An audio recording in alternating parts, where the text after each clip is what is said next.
Welcome in to the One Southcoast Chamber podcast, the official podcast of the One Southcoast Chamber, serving the business communities in southeastern Massachusetts. Today, I'm your host, Ian Trombley, Vice President of Public Policy, and today we're doing a Policy Pulse edition, an edition where we discuss different public policies and the impacts they have on the business community in southeastern Massachusetts. For today's episode, I'm thrilled to be joined by Lucria Ortiz, the CEO of the YMCA Southcoast.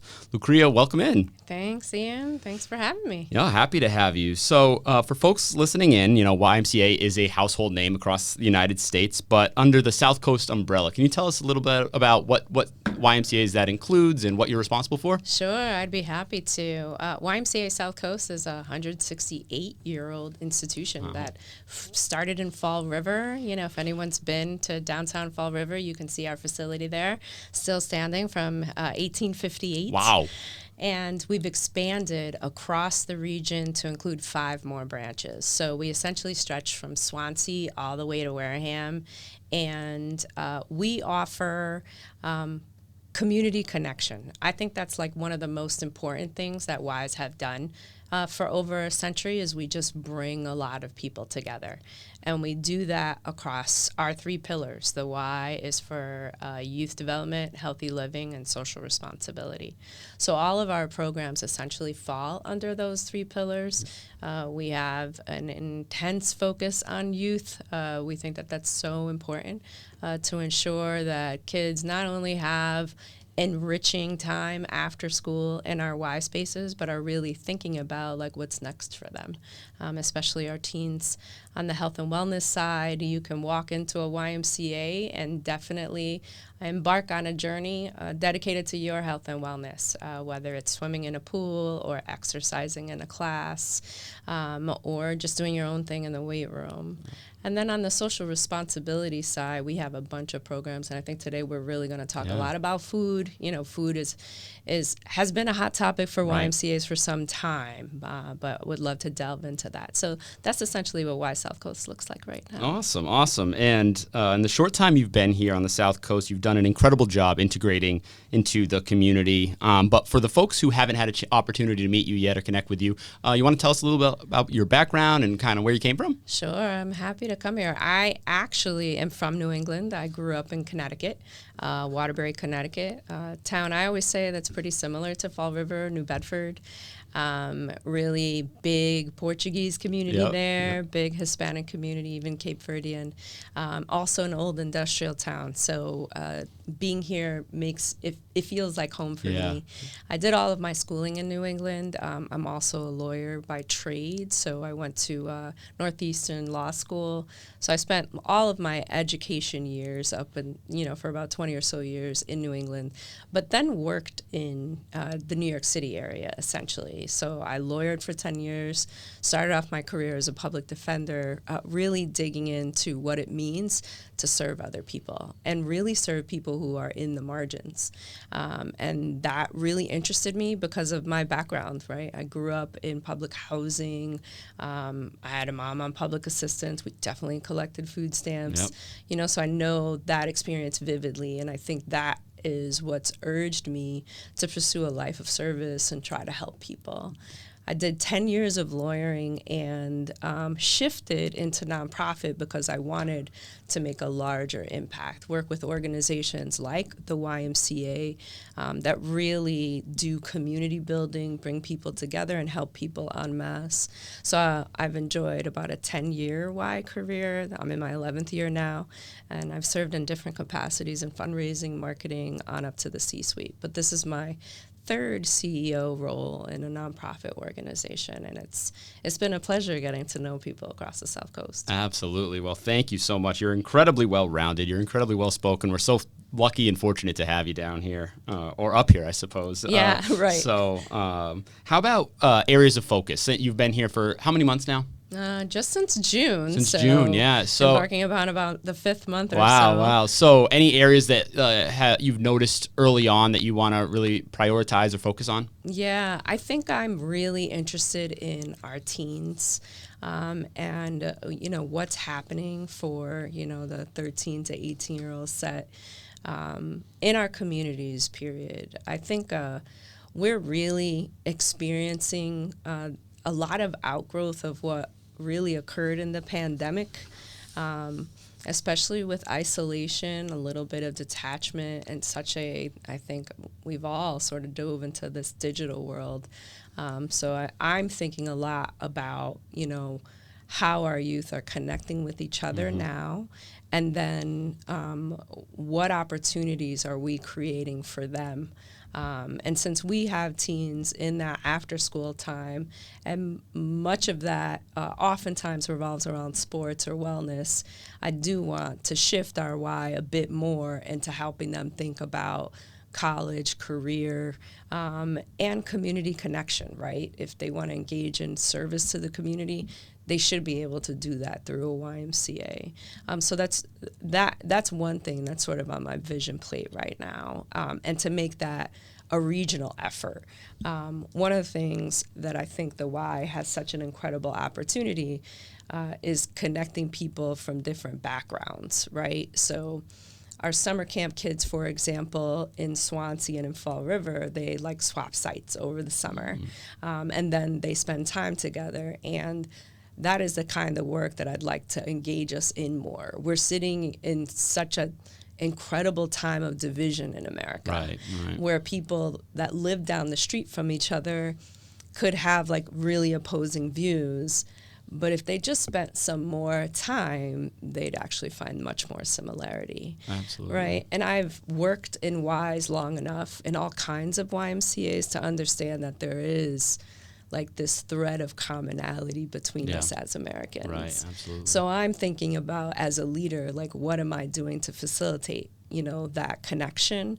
And, starting with the youth is always the best place to do that. Absolutely. And it certainly seems, from my perspective and the Chamber's perspective, that you've really, whether it's intentionally or unintentionally, committed to being engaged with the community, whether the business community or, as we're going to talk about, the rest of the community. So with that, I should note we're recording this on Monday, November 3rd. We're going to talk about some of the government shutdown and the impacts it's having on SNAP benefits. So things might have changed by the time you've listened to this. But with SNAP benefits in mind, and some of those currently, as of right now, things are changing, every minute and every hour. But currently, there are no SNAP benefits are not being out, are not being not paid out, but given out. So what do you think is the impact that is happening, that is having on our community here on the South Coast? Yeah. Well, one of the things that we learned over the weekend, actually, right? And so a federal district court judge, basically instructed that the contingency benefits have to be paid out. And I was actually grateful to learn that lawsuit was filed by New England organizations, right, out of Rhode Island. Right. So to see that New England Spirit of Service pushing along public policy-wise, something that's so incredibly important for all Americans, that gave me a lot of hope. So I know that in Massachusetts, there's about 1 million people who receive SNAP benefits. And then across the South Coast, it's 120,000 people that receive benefits. And, the top towns that receive that: New Bedford, Fall River, Wareham, Dartmouth, and Fairhaven. Those are the top. And I think one of the things first that's really important for people is this is a food security issue, right? When we say food insecurity, we mean that people don't have steady access to food resources throughout the course of their day. And the face of that is not what you think it is. A lot of it's working people, a lot of working families with children. Children are the highest beneficiaries of SNAP, if we're just looking at SNAP, then people with disabilities, then seniors. Those are our most vulnerable people in our communities. So we're very intent on ensuring what we're doing in the food work is getting information out about where people can get food, either through the Y or our partners, and then working with our partners who supply us to increase our food supply. So I think it's really important right now for neighbors to be neighborly, right? To really think about, potentially who in your neighborhood, right? And extend that. I think having grown up with a mom on or being on public assistance, there's an incredible amount of shame, right? There's such shame. But now when we have resources that are harder to get to, and that was the case before this SNAP crisis occurred, there were still a good amount of people that didn't have or don't have regular food on the table. So when that occurs, then you have to encourage people to lean forward to help their neighbors, right? So aside from organizations, like, we can do what we can, but it's literally knocking on the door of the person next door to ensure that they're okay. Right? And I would encourage that to anyone in our neighborhoods, because we don't know what the face of this looks like. Most of us don't. I think we at the Y, we do. We see people come through our markets all the time, so we understand what it looks like. No, it's a great point. And sometimes we focus so much on what institutions are helping the community. You can just walk sometimes across the street or next door to, check on your neighbors. That's a really good point. So I know you've been involved with the Full Plate Project. Can you tell us a little bit about that? Yeah, Full Plate basically was born out of the pandemic. It started in 2020. It's a partnership with the Greater Boston Food Bank, who's doing an incredible job, servicing a lot of us organizations down here in the South Coast with food. So we get about 100,000 pounds of food a month from them. We stage that all on our farm, and I'll talk about our farm in a moment. And then we get out that food through 5 pantries that we hold across the South Coast. And if you're looking for a YMCA food pantry, you can easily go on our website, which is YMCA Southcoast.org. And as soon as you get on the page, you'll see it. So we have our November schedule up. Our pantries are usually held on Tuesdays and Fridays. And, we don't have any requirements. There's no eligibility requirements. It doesn't matter what town you live in. We just ask some brief questions about your household size. And that's all, right? So I want to emphasize that to people, this is very accessible for people if they're, looking to get some extra And as food. far as the household size, is that...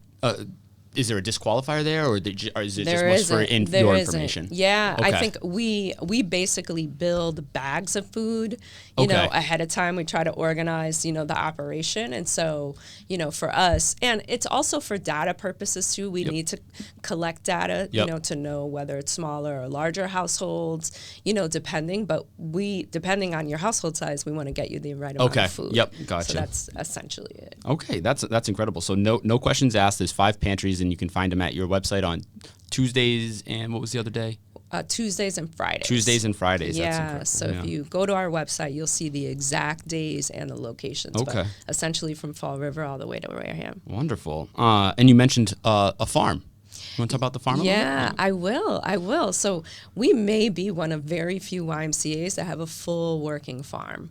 It's located in Dartmouth, and it's our YMCA Sharing the Harvest Farm. And essentially, we are basically raising food, growing food during the growing season, and then we give all of that food away. So it's about 40 to 55,000 pounds of food a year. And we work closely with the United Way, who has a very intricate pantry program. And so we're getting that food out during the growing season, and it's just tapering off now. But, if you went to the farm a couple of weeks ago, you'd have seen an inordinate amount of squash and other things. As a sister project to our Full Plate is our farm, and that is really important for us because we're getting fresh produce out, right? So if you know anything about food work, you understand that there are food deserts, and food deserts mean that people don't have access to fresh, quality, nutritious food. So getting our food out, through those markets is really critical part of our work as well. Wow. And do you know what percentage would you say of the, the food that goes to your 5 pantries is from the farm by any chance? Yeah. So the farm essentially, does we do some of that work, but we do it mostly through United Way. Okay. Because one of the things that, we try to examine is like reach, right? And so for some of our YMCAs, you may have to drive up. But for some of the United Ways, you can walk up. Okay. Right? Okay. And so really getting into neighborhoods, and United Way serves New Bedford and the surrounding area. So essentially, we're basically getting food across the region and then more concentrated in places where there might be food deserts. Okay. All right. Is there anything else you'd like to share regarding the SNAP benefits and access to food, whether you receive SNAP benefits or not over the next coming weeks with you or other partners in the community that you want to share? Yeah, I mean, I think that there are, one of our biggest partners is the Greater Boston Food Bank. Yep. And they have a great resource called findhelp.org. And you could just type in your zip code and find all of the area pantries. We're just one. There are plenty of pantries that we work with and partner with. Damien's Pantry, for example, or Damien's Place in Wareham. That's an excellent pantry. And then there's, organizations that actually do the policy work and gather people. The Marion Institute is doing wonderful work around food policy. And then I would say other organizations, Coastal Food Shed is another, and Project Bread. So the YMCA is a convener organization, right? Like, we really like to convene a lot of partners and other orgs doing the same work, but we're not the only ones on the block doing that. And so it's important for people to be able to find resources close to them. Yeah, absolutely. Absolutely. And I know you've directed us to help.org, your website. Is there a place to call at the Y, or any, if you're just kind of looking for direction on where to go? Do you have someone who might be able to send on, or is the website, would you say, is that the best place to go? The website is the best place to go. And then, we have some info emails on the website, and our team is very responsive. But it is important, if you are going to those pantries, to share if there's more need, right? If you're seeing more need in your neighborhood, if there are things that you need, because we'll communicate that up. We were lucky to be on an agency call with about 160 other people just today with the Greater Boston Food Bank. Oh, wow. So our larger food banks and organizations dedicated to food are convening and gathering people. And they are also sharing with the governor, what needs are locally. Right. So it is important for us organizations to hear from people in terms of what their needs are. So I would tell people not to hesitate. Yeah, right? Absolutely. In terms of what it is, right? And we'll work to make sure that that's supplied in pantry. Yeah. It certainly seems there's no lack of services, particularly here on the South Coast. We have so many great community partners, and it's sometimes the disconnect isn't for lack of service; it's the lack of communication or knowledge that's getting out there. So the YMCA being a convener, like you said, is wonderful. You guys are doing such great work. And I will say, it's not just nonprofit. We work closely with a lot of our business partners as well, and so we'll see donations coming in from them in order. So this is like a full team sport when it comes to managing crisis, because this is how we're seeing this. This is crisis, and this is food right now. Down the pike is WIC, which is Women, Infants, and Children. That's another a food program. Head Start and others. And so this allows us to flex our muscle around erecting teams together that are not just nonprofit, but also the business community. And I'm very thankful that we have such a strong ecosystem of connection across industry here, because that's what's going to help, all of our communities sustain themselves when we're hitting these kinds of crises. Yeah, completely agree. The South Coast is really good about that. You see business, nonprofits, community leaders, elected officials really coming together, like we saw in COVID, like we're seeing now. It's really encouraging. Before we wrap up, is there anywhere that people can find you, follow the Y, if they want to learn more or stay up to date on what you guys are working on? Yeah, for sure. You can find us on social media. We're on, YMCA Southcoast, on Facebook, on Instagram. Yep. We're definitely on LinkedIn as well. Okay. So, I would say those 3 channels and our website. But our team is pretty active, posting what we're doing, but also posting a lot of what our partners are doing too. That's important. Yeah, we want to make sure, that we're just filling the channels with what's out there across the region. You can always find updates. We have Y Southcoast, and then if there is a YMCA in your area, you can also look for those YMCA's Facebook pages. Okay. So Stoico, First Fed, that's in Swansea, Fall River, they each have their own Facebook page as well, so you can see what's happening locally is there. Great. Well, thank you, Lucria. We're so glad to have you join us on the podcast today, and we're thrilled to have you join our community. I mean, you're adding so much value already. You can certainly see it. You can hear it, in your voice and your excitement. So we really want to thank you, for being with us today. And thank you for joining us. I'll close it out there on the One Southcoast Chamber podcast. Make sure you follow and subscribe to the show wherever you get your podcasts so you can stay tuned when we release new episodes. Also, remember to follow us on Facebook, Instagram, LinkedIn, and TikTok at One Southcoast Chamber for daily updates. Thanks, and see you next time. Thank you.